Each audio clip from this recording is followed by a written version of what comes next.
5 things for you to consider when you're at your campsite.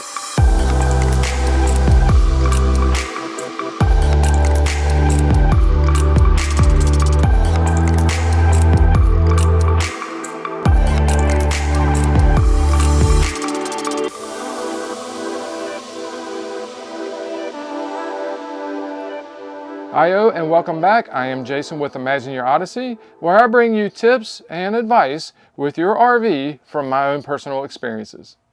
We're going to go over 5 different things that you need to pay attention to when you're at your campsite. If you're there for 2 days or a week or even longer, these are things that you need to pay attention to. The first thing on the list is your awning.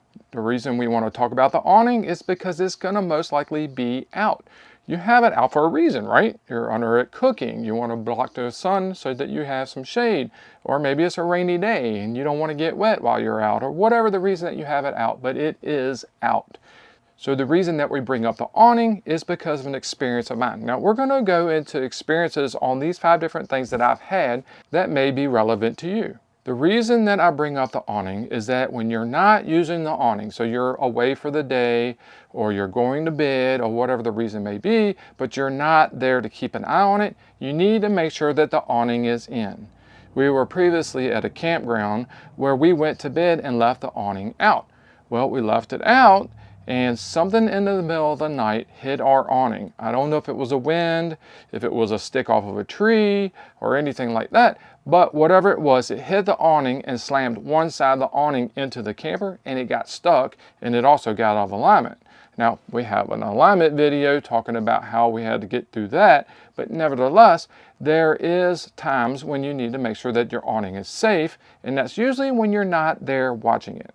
The second thing on the list is talking about lights. Now, you may have lights on the outside of your RV that you use at night, or the little light under the awning, or on the awning itself, and those lights are bright. They're bright for a reason. You need to use them in the middle of the night when you're walking around your RV or you're just sitting out there enjoying yourself. But the idea here is that you need to have the lights off when you're not going to be using them, especially when you go to bed. Now, I know there's a lot of you out there that know what I'm getting ready to talk about. The reason that you want to turn those lights off is to make sure that you're not irritating your neighbor.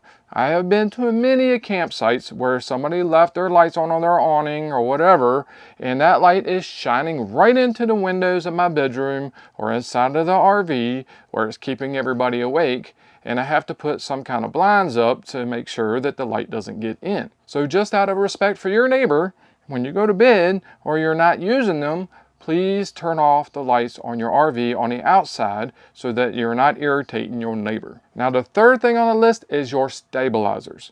Now, I have a travel trailer, and with my travel trailer, I have the type of stabilizers that I have to crank down. Those are the little ones you put something on the end, you crank on it, and they come down and touch the ground to keep your RV stable. Now, the reason that I have the stabilizers as one of the things that you need to check on is because as you sit at the campsite, so you first get to the campsite, you bring down your stabilizers and they get everything nice and stable, your RV is nice and level, and everything is good to go.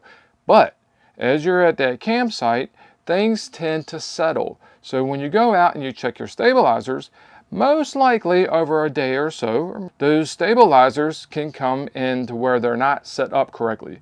So you can go out there and you can find one not even touching the ground, or you find one that is actually pushing too hard and putting more pressure on it than it needs. So as your RV is settling at the campsite, you may want to go out every now and then, check your stabilizers to make sure everything is safe with them. We had an experience on ours where I found that the back of the RV had settled and the front had not. And when it did that, it actually took a little bit of pressure off of my tongue jack and put it all on the front stabilizers. So I had to go back, set everything back up where it should be, and resettle based off of how my travel trailer was settling on the ground that I was currently camping at. The fourth thing on the list are leaks. You're gonna have leaks. It's inevitable. At some point, your RV is going to have a leak. It goes down the road, it's jostling all over the place, bouncing down the road. It's going to have leaks. So when you're at your campsite and you're hooked up to water and you turn everything on, it's a good idea every now and then to open up cabinets, look underneath the RV, wherever you have excess, right? You could see any of your water lines, the red ones and the blue ones, they're hot, the cold, all your water lines. It's good every now and then to check all those periodically just to make sure that you don't have any leaks or the little hidden ones, the little drips that drip every so often but don't really amount to a lot until later on when you're going to have a ton of damage. So it's good to periodically check to make sure you don't have them.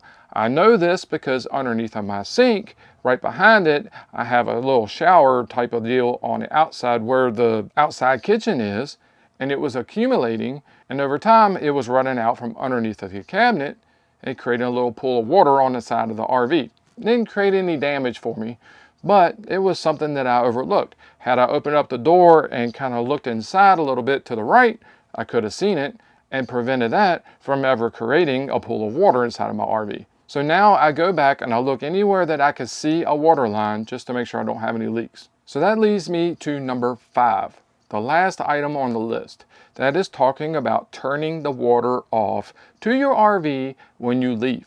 What I mean is that when you're going to hook up your water to your RV and you're going to leave your RV there and you're going to go somewhere for a day, half a day, a couple hours, whatever the time may be, it's a good idea to turn the water off to the RV while you're gone. The reason I say this is because we actually had a water leak. Now in this case, I had the water onto the RV. We were going to actually leave for the day. Now when we left, goofy me, I actually forgot something and had to turn around. Now, we were only about 15 minutes away, so 15 minutes out and 15 minutes back, that's about 30 minutes. I come back and I actually did find a small water leak while I was gone. Made me think, next time I'm going to turn the water supply to my RV off while I am gone. I'm going to do that way while I'm gone. If there was going to be a water leak, at least it didn't happen all day long while I wasn't here. So those are 5 little tips that you can use while you're at your campsite that will prevent you some kind of damage and money down the road. Whether it's permanent, long-term, big damage, little damage, it doesn't matter. Damage to your RV is just damage to your RV. So just keep these little tips in mind because, like I said before, these little things can become major items or major issues in your RV if you don't find them right away, and these little tips will help you do that. So until the next time, keep your RV safe, enjoy your camping, and God bless.